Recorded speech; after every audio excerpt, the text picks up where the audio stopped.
To me, a theater kid is someone who started when they were 4 or 5 years old in summer camp, where they had little acting games and theater games. And I remember when I was a camp counselor for summer camps, I would teach some of these theater games, but I never got to be the kid learning all of that stuff.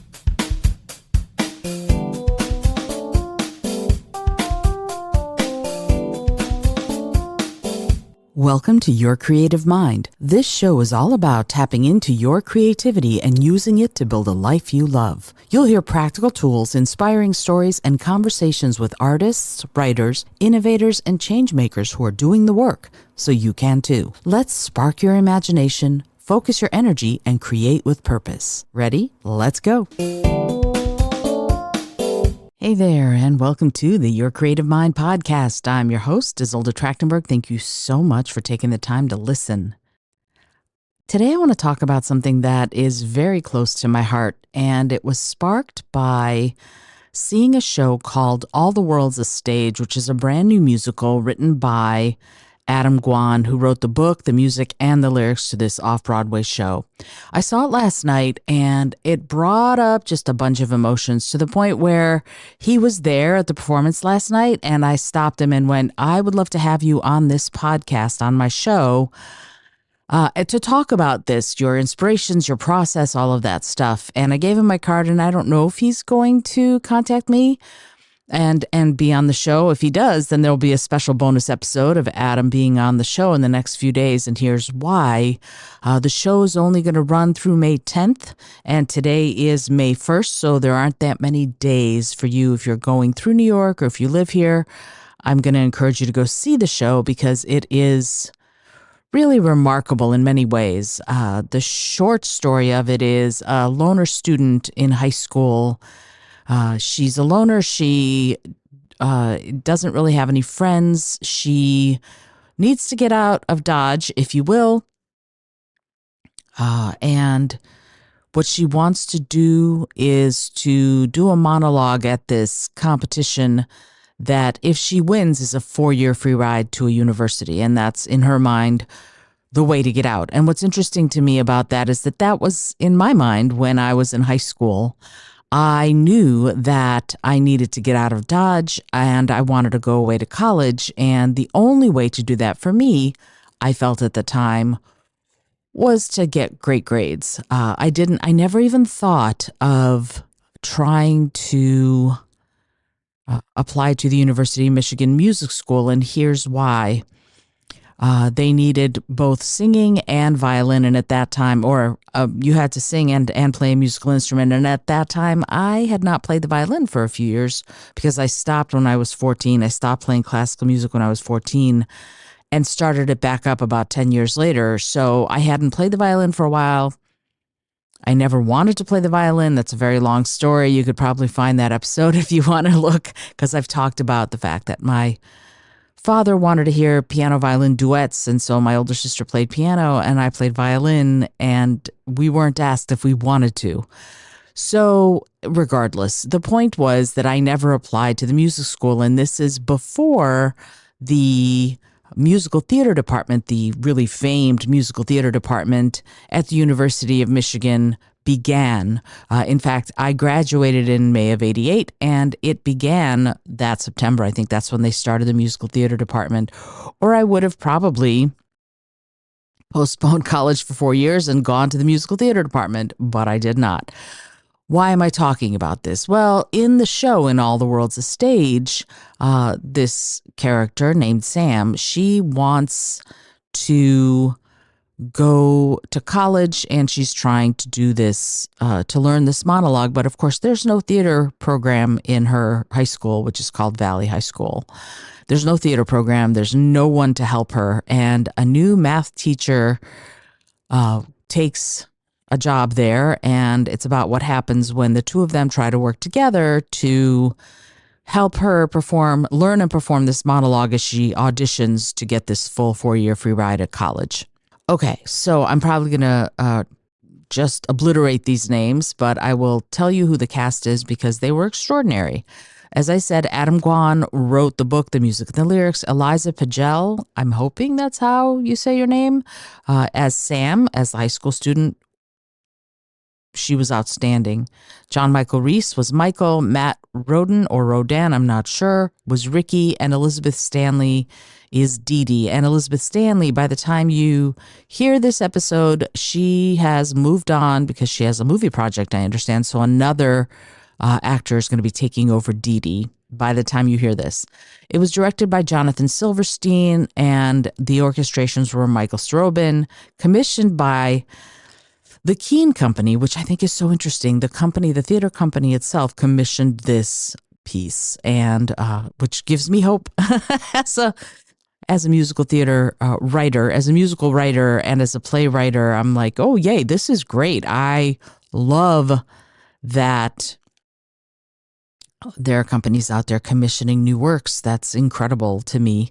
And Andrew Grody was the MD, was the musical director. And I'm bringing all these people up because, again, they did a phenomenal job. The cast of 4 made it seem like there were a cast of 20. They fluidly moved into playing other characters, and my play Listen does that. If you've seen or heard me talk about Listen, there are a minimum of 8 actors required, but there are something like 97 different parts in that particular play, different characters, so people have to double, triple, and 12 up in order to do that show.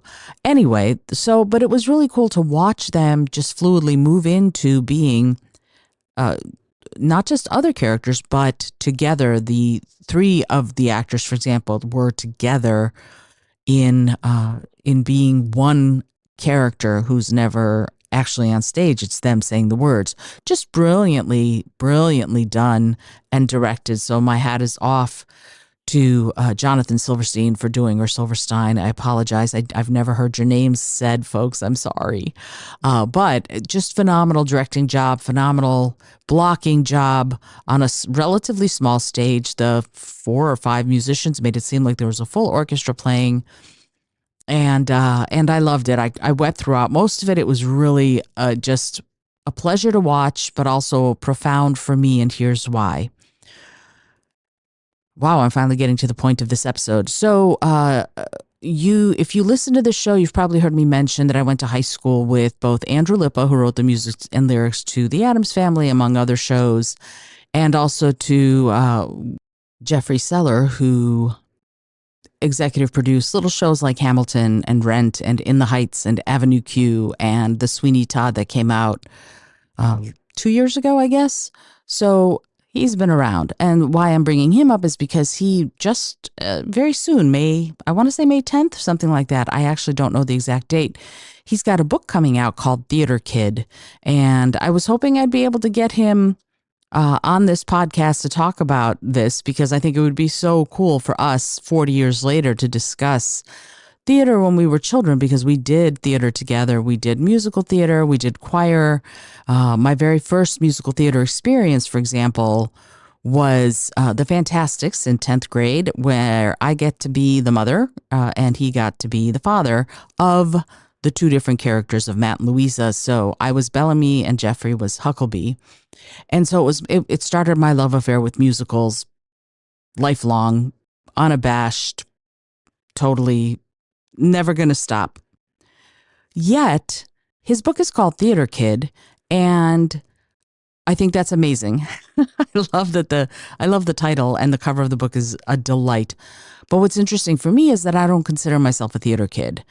To me, a theater kid is someone who started when they were 4 or 5 years old in summer camp, where they had little acting games and theater games. And I remember when I was a camp counselor for summer camps, I would teach some of these theater games, but I never got to be the kid learning all of that stuff. In fact, what happened was, I was thinking about this, and this is all just my roundabout way of saying arts education, theater education is critical for development of young minds and bodies. But let me keep going. So I was able to sing. I was always able to sing, and I was always able to play the violin because I started the violin at 5. 3rd grade, we had a substitute teacher in music class who was a violinist, Mrs. Gardner, and she heard me play and went, "Oh, you actually know how to play," because I started at 5 in third grade. I was 7. And I went, "Yes." And she said, "I would like to give you lessons." And I went, "Sure, if my parents will pay for it." My father, of course, was delighted to pay for it. I studied with her for a long time. Well, for what then seemed like a long time.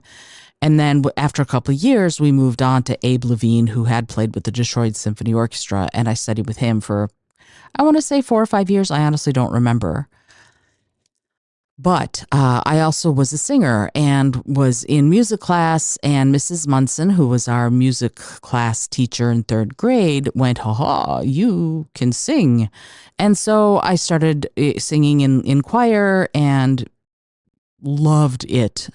Singing in harmony is probably my favorite thing in the world, which is not surprising that I lead and manage. And when I can sing with the Philosopher's Stones, I do. But the premier holiday caroling group in the area that sings in 4, 5, 6 part harmony all the time, it's my favorite. I love singing in harmony. And it's actually, this is meandering a little, I'm sorry, but it's important. I'm writing this musical sort of based on stuff that went down in high school. And uh, I was just telling somebody the other day that it's going to be very harmony heavy because I love singing in harmony and I love writing harmony. So I'm very excited about that. But anyway, why I'm talking about this is that when it got to middle school, I joined the choir then. Karen Green was my teacher and I enjoyed it. But I still never thought in my brain that theater was a possibility or musical theater. I didn't even know musicals existed until I was, I want to say, 13 in 1979. By then, my sister was already in New York City and I was still living in Detroit, but I went to visit her and went completely bananas over Ted Wass and Diana Canova in They're Playing Our Song, which was the first musical I ever saw. I think it was 79. It could be 78 because I remember 79. The second musical I ever saw was the great Patti LuPone and the great Mandy Patinkin in Evita. So talk about starting it off right. Those two were terrific. Anyway, but I never even thought to myself, oh, this is a possibility for me too. I never went that route until 10th grade when out of choir in 9th grade, out of sort of women's choir and mixed choir. Actually, I'm not even sure I was in mixed choir. I had to take a different class. But in 10th grade, I decided to audition for concert choir. And we had multiple, at that point, we had multiple choirs that you could join.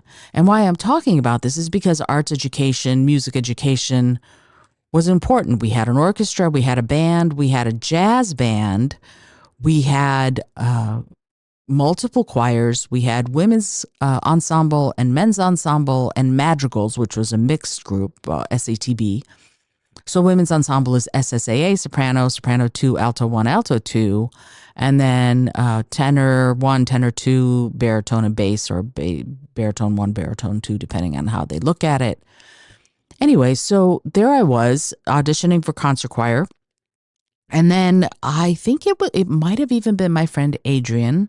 Shout out to you, Adrian Adler-Kerbel, because I think it was you who said, "Are you auditioning?" And one day, and I went, "Auditioning for what?" I thought I'd made the pinnacle. I was in madrigals, I was in women's ensemble, I was in concert choir. I was like, I have arrived. And she said, "For the musical." And I went, "Whoa, no." And then she suggested that I go out for the Fantastics. And the fab Sue Wolin ended up getting Louisa. Susan Green, shout out to you. So many of us are still good friends. It's really funny. Anyway, but what's interesting to me is that I went, okay, I'm going to audition, and I did not get the lead, but Doc Silverman, who was the head of the drama club, liked my audition enough that he decided to switch Bellamy the father into Bellamy the mother. And so that was my first musical theater experience, and I lived and breathed and ate and slept that show. If they had asked me to cut my skin off and turn it inside out and put it back on, I would have considered it because it just opened up this world of possibilities. Now, you can say that the Fantastics hasn't aged well. There is an entire scene where they plan a rape, not a real rape, but a theatrical one. But it doesn't matter. There are still people who are going to be probably triggered by that. And I haven't seen people do it for a while. Ever since it closed in the Sullivan Street Playhouse, I have not seen it be something that is being done. And I'm not sure why. Small cast, easy to play. Songs are not too difficult. In fact, I still somehow manage to sing much more from that song when I need to. It was my audition song for a long time, which is hilarious because I'm not an ingenue and that's sung by the ingenue, but still. My point in all of this is that it was available to me and it opened my life. And why I'm talking about this is because in this show, All the World's a Stage, Sam is, as I said earlier, is a loner. People call her weird. People call her creepy. They're really crappy to her, and she feels isolated and alone. And I got to tell you, huge chunks of middle school, I felt isolated and alone. And ninth grade was not all that much better, although I did join choir. But as my husband says, I'm an alien, right? He says to me regularly that I'm from another planet. I've just started accepting that I probably am. That's okay. If my memory was scrubbed, that's fine. But why I'm talking about this is because what saved me from feeling completely alone and completely isolated was musical theater. For the first time, walking into that theater space, our little black box theater. Was it a black box or was it more a proscenium? I think it might have been more a proscenium now that I'm remembering. This was 40 years ago, more than 40 years ago. I'm allowed to not remember quite what it was. Yeah, proscenium. Anyway, it was brilliant. It was being allowed to try new things creatively, even though we were being directed. But it was being allowed to sing and sing out and make mistakes and help each other and work together. And it was, again, a small cast. And it was still one of the best experiences of my life. And in this play, in All the World's a Stage, we have this loner, this isolated young woman who has nowhere else to go. She has nowhere else to turn, and she has no Mary Alice Powell, who was my incredible choir director, or Doc Silverman, or I want to say Mr. Evans, or Signor Venatelli, who was the head of the Foreign Language Drama Club. And we did a festival for him and performing in lots of different languages from lots of different cultures, and I took part in that. So we had these teachers who were champions of the arts. And if we hadn't, I'm not sure what my life would have been like moving into this space. As I said, I never tried to be a musical theater major. There might not have even been a musical theater major at the University of Michigan when I went there. And I was an English, what you would call an English drama major. I did not do theater. I did English. But if they had allowed me to do my bachelor's of general studies, it would have been a full sort of split between theater and English. Why I'm talking about this is, again, the only reason I thought that I could take acting classes and directing classes and everything else that I took, and to direct my own show. My first show in college was a full length Pam Jem's Duzefish Stas and Vi. I thought that I could do it because I had the foundation from high school, right? Those 4 years, and not even 4 years. Really, I was involved in the theater department for 2 years, for sophomore and junior year. Senior year ended up not being as great for me for that because I had now taken some classes that I was required to take in order to graduate. So the classes that I wanted to take, concert choir and all of that, I wasn't allowed to take. And therefore, because there was a scheduling conflict, and therefore what that meant was I couldn't be in concert choir, I couldn't be in women's ensemble, I couldn't be in madrigals. And I really couldn't be in theater. I didn't do any of it my senior year. It was really distressing. But I turned to radio, and that became another, again, arts education was another tendril, another tributary of the river. So I became a DJ and ended up doing professional DJing for a while after graduation. So you see, and voice acting. I ended up because of my foundation that was laid in high school, sophomore and junior year, and into college. I'm a voice actor. I do narrations. I've done audiobooks. I do promo, corporate videos, whatever. I've done NASA movies. I narrated NASA movies and directed them. The foundation for that happened because I had high school arts. And that's, I guess, my roundabout way of talking this play, All the World's a Stage Up, is because what teachers who are willing to take a chance on the arts do is they give their students a foundation of skills and the idea that it's possible. And that is amazing.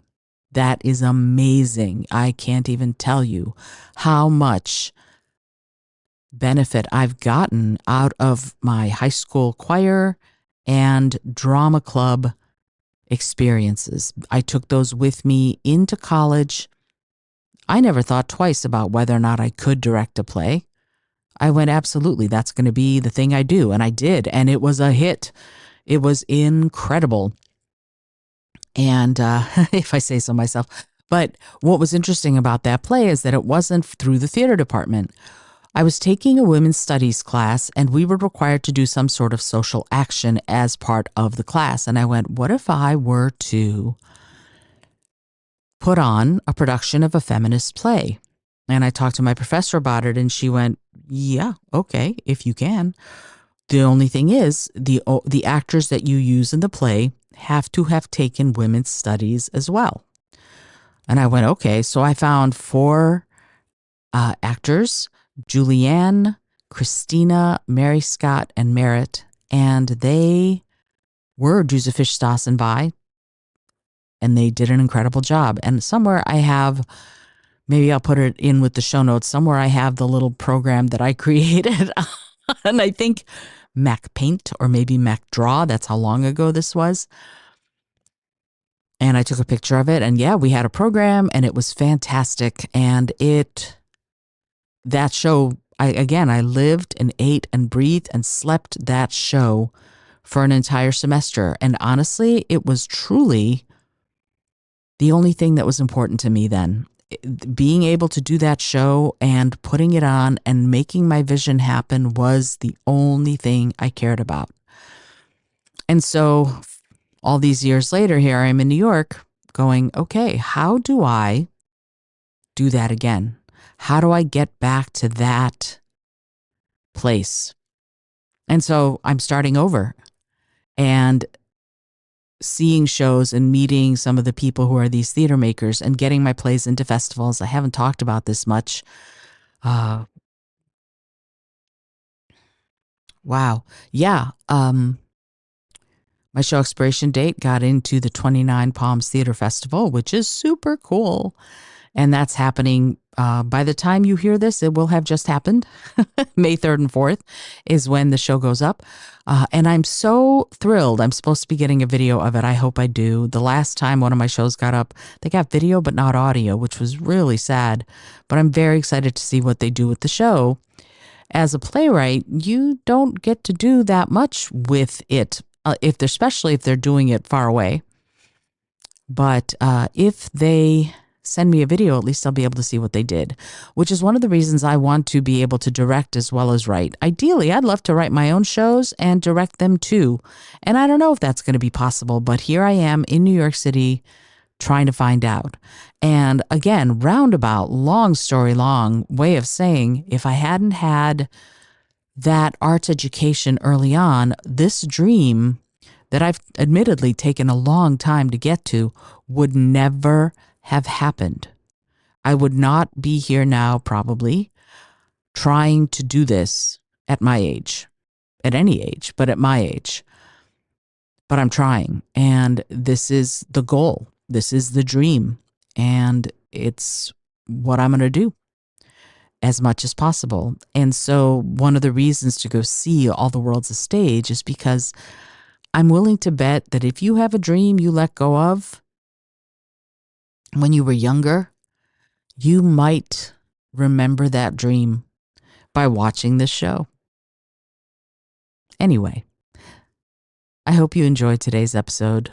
I am going to be looking to either take a break for a few weeks, or I'm going to double down with a brand new set of episodes or something. I'm not even sure, but this show fundamentally is not going to change. I'm in the middle of deciding whether or not I should do another podcast altogether and or make it an episode of this show. I don't remember what the best way is for myself to do it, but I will remember because I knew it. I wrote about it in my journal, but I don't know what happened to that memory. So anyway, we'll see, right? Okay, I hope you enjoyed today's episode. This is Izolda Trachtenberg reminding you as always to be curious, be creative, and most of all, be kind.